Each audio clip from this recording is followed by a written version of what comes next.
Okay, so let's jump right in. When I say the words self-defense, what's the very first thing that pops into your head? For a lot of us, it's probably some big, flashy fight scene from a movie, right? Well, what if I told you that that entire picture is basically a myth? Today, we're gonna dig into a philosophy that completely redefines personal safety, pulling it out of the world of Hollywood and into our actual, everyday lives. You know, this quote from self-defense educator Chris Spencer really just hits the nail on the head. That version of martial arts we see on screen, the one that's all about cool-looking moves and making violence seem heroic, it's not just a little unrealistic, it's actively misleading. It builds up this huge myth that actually gets in the way of learning what real personal safety is all about. And that's the big question, isn't it? If the goal isn't to become some action hero, then what is it? What does real-world, practical self-defense actually look like? So yeah, let's dive in and explore what that reality is. So the first and honestly, the biggest myth we've got to bust is this idea that self-defense is all about the physical fight. The truth is, if you actually find yourself in a physical fight, a lot of things have already gone wrong way before that moment. True self-defense starts long before any punches are thrown. Yeah, this is the core of the whole misunderstanding. The goal isn't to win a fight. The goal is to avoid one in the first place. This isn't a sport where you're trying to score points. It's a set of life skills designed to keep you from ever getting into that dangerous situation to begin with. This whole philosophy really treats safety as a mental game first, and it's built on what's called the 3 A's: analysis, assessment, and anticipation. Okay, think about it like this. Let's say you're walking to your car at night. Analysis is you noticing that one corner of the parking lot is really poorly lit. Assessment is seeing someone just kinda lingering over there. And anticipation, that's you deciding to take a different, well-lit path. See? You've completely avoided a potential problem without a single physical move. And to make this super concrete, let's look at something we all do, probably without even thinking about it. A simple handshake can actually give you a ton of information, and in some cases, it can be a really subtle way for someone to try and control you. In one of his demos, Chris Spencer shows how a normal handshake can suddenly turn aggressive. Someone might crush your hand or try to pull you off balance, but the response isn't to match that force, not at all.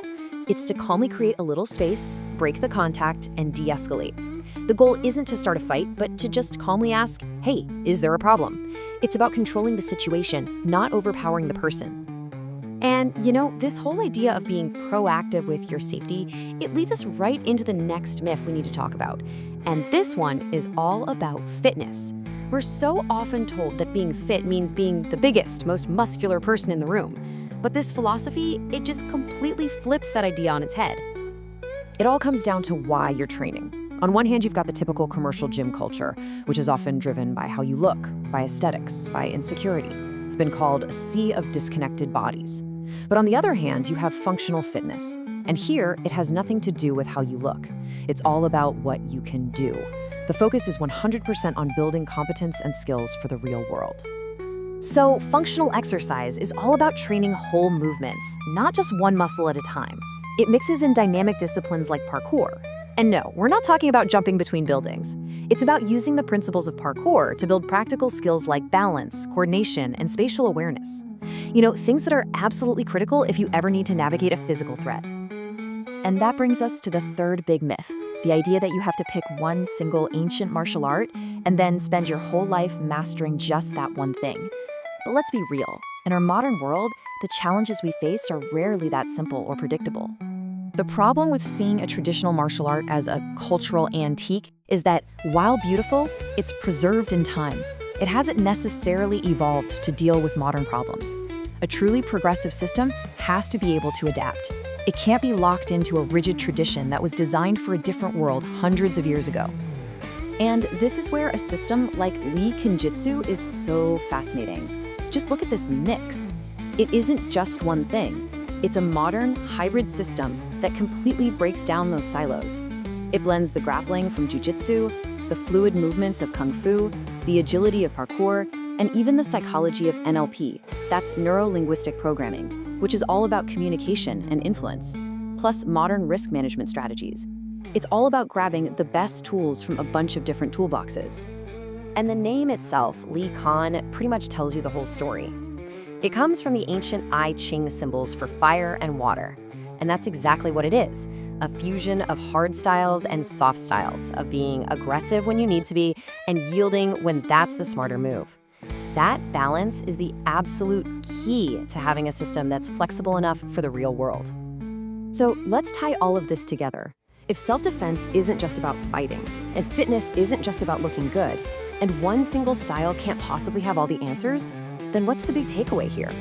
Well, it all boils down to one really simple but super powerful idea. The entire approach is built on this concept of experiential and borderless learning. So what on earth does that mean? Well, experiential is just a way of saying you learn by doing, through direct hands-on practice. And borderless, that just means tearing down the artificial walls between different skills and areas of knowledge, whether it's martial arts, parkour, or psychology. And all of this leads to the core motto of the whole philosophy: sound in body, sound in mind. This isn't just about being ready for a physical confrontation. It's about developing a kind of holistic resilience, a mental and physical harmony that helps you handle not just a potential threat, but pretty much any of the challenges life throws your way. So, when you get right down to it, true personal safety isn't a product you can just go out and buy. And it's not a technique you can just memorize from a book. It's not a destination you arrive at. It's a skill, an ongoing practice that you have to actively develop through awareness and action. And that leaves us with one last question to take with you. If safety really is a skill, not a thing you own, what's one small thing you could do today, right now, to start practicing it? Maybe it's just paying a little more attention on your walk home, or maybe it's just thinking differently about a tough conversation you need to have. The practice can start right now. By experience, we shine so bright in